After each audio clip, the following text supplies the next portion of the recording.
Hello and welcome to Unews for Tuesday, June 18th. I'm Andrea Linares. As President Trump kicks off his re-election campaign in Florida, his administration is focusing on one subject that plays well with the president's base: immigration. The president announcing a large-scale crackdown on undocumented immigrants that could begin as early as next week.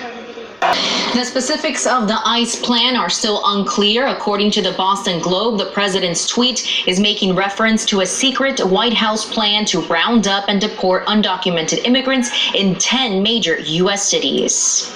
Meanwhile, the Trump administration is restoring some aid to El Salvador, Honduras, and Guatemala. In March, President Trump ordered all aid to be cut to the 3 Central American nations. But after his now to Orlando, Florida, where all eyes will be on the president. Thousands of supporters have been camping out along with protesters looking to make their anti-Trump voices heard. Claudia Uceda is in Orlando, Florida with much more. Claudia. Good afternoon from Orlando, Florida, where President Trump is holding tonight his campaign. We will see what he's gonna say tonight to many of the Puerto Ricans who live here, who are undecided. Now, go back to you. Thank you, Claudia. And we, of course, will be covering this event. And with us to talk about President Trump's re-election campaign kicking off is Luis Alvarado, a Republican. And the situation is escalating between Washington and Tehran. U.S. officials are doubling down on their threats against Iran after saying the country is responsible for a recent attack on 2 oil tankers. The State Department and the White House saying they have proof that Iranian forces placed mines on those 2 ships. And now, as Carolina Sarasa explains, additional U.S. troops are heading to the troubled region. And speaking at U.S. Central Command earlier today in Tampa, Secretary of State Mike Pompeo addressed the crisis, suggesting that officials were hoping to avert an escalation and saying, quote, President Trump does not want war, end quote. Tourists continue to die in the Dominican Republic, the number of victims now rising to 9 after a man from New Jersey was found dead inside his hotel room last Thursday. Lorraine Cáceres has the latest. Toxicology reports are being conducted. Less than 2 years ago, the Dominican National Police shut down 5 labs manufacturing alcohol and seized 100 tanks of product that were unsuitable for human consumption. Andrea, back to you. Lorraine, this is also worrisome. And coming up next, Paul Manafort. Welcome back to Unews. Convicted drug lord Joaquin El Chapo Guzman was supposed to learn his fate next week, but a federal judge in Brooklyn has now postponed sentencing, giving a little hope to the infamous kingpin and his legal team. Fabiola Galindo has all the details. Joaquin Guzman Loera will remain in a high-security detention center here in Manhattan until July 17, the new date where he will hear his sentence. In New York City, Fabiola Galindo, Unews.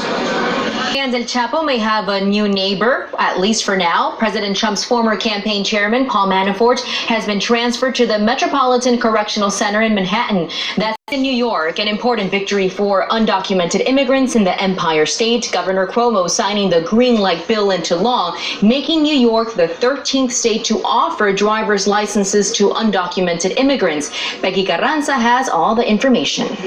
Some groups estimate the plan will benefit 750,000 undocumented immigrants in the state. In New York City, Peggy Carranza, Unews. Now to California, where homeless numbers in Los Angeles are at an all-time high. The Los Angeles Homeless Services Authority says that the city has the largest unsheltered population in the country. And as Jaime Garcia reports, the pressure is on the city's mayor to do something about this growing crisis. Coming up next, chaos erupts in... Welcome back to Unews. As Toronto continues celebrating its first NBA championship, an investigation is now underway into a shooting that took place during a parade honoring the city's pro basketball team. Gunfire erupting, injuring 4 people and causing a chaotic scene as thousands ran for their lives. Maite Interiano has more. The investigation into this shooting is not over. The Toronto Police Service is making an appeal to the public. In addition to asking people to call with information, they're asking people with video to upload it to their website. A 23-year-old California man arrested for threatening us after the break. A former soccer star now in custody when we come back. Michel Platini, the former French player and ex-UEFA president, was taken into custody in Paris Tuesday morning to be questioned in relation to Qatar winning the right to host the 2022 World Cup. Pablo Monsalvo is on his way to France and has this special report from Germany. In other news around the world, a magnitude 6.7 earthquake has hit the Niigata and Yamagata prefectures in Japan. Mexico, the state is cracking down on migration at its southern border with Guatemala. This military operation comes on the heels of President Trump's tough rhetoric demanding Mexico be more proactive in stopping the flow of Central American migrants to the U.S. Azul Alvarez has the latest. When Unews returns, a major Let's now go to Annabelle Sedano with today's tech report, including an update on stopping those overwhelming robocalls. Annabelle, take it away. Hi there, and in your daily dose of tech news, the Federal Communications Commission. Neat, huh? I'm Annabelle Sedano, and that was your daily dose of tech news. Now, an important recall to tell you about. Frito-Lay recalling Lay's lightly salted bargain with Carolina Sarasa, who's standing by with a preview of everything to come in hour 2 of Unews. Caro, what do you have for us? Well, thank you, Andrea. We do have a lot more coming up, and we'll take a look at aging infrastructure around the country. A new report is showcasing a growing problem here in the U.S. Politicians are trying to do something about it. Meanwhile, at the U.S. border with Mexico, a new report is revealing that a baby only 4 months old was separated from his parents. We have all the details on that shocking story. And we also have new details on a dramatic police encounter in Phoenix, Arizona. Officials accusing a family of shoplifting, as many residents and local leaders continue to criticize the officer's response. That story and more coming up shortly. Back to you, Andrea. Thank you, Caro. We'll be waiting for you. But first, when we come back, Welcome back to Unews. In Virginia, a community college student born without a forearm had the idea of a lifetime in his engineering class. He decided to make his own specially crafted prosthetic arm, and with the help of his instructor and the school's engineering club, he did just that. Mariti Morangi has the story.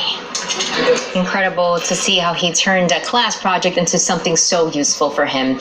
And finally, today, a very big congratulations to the producers of Real America with Jorge Ramos, Fusion's Facebook Watch show in the community.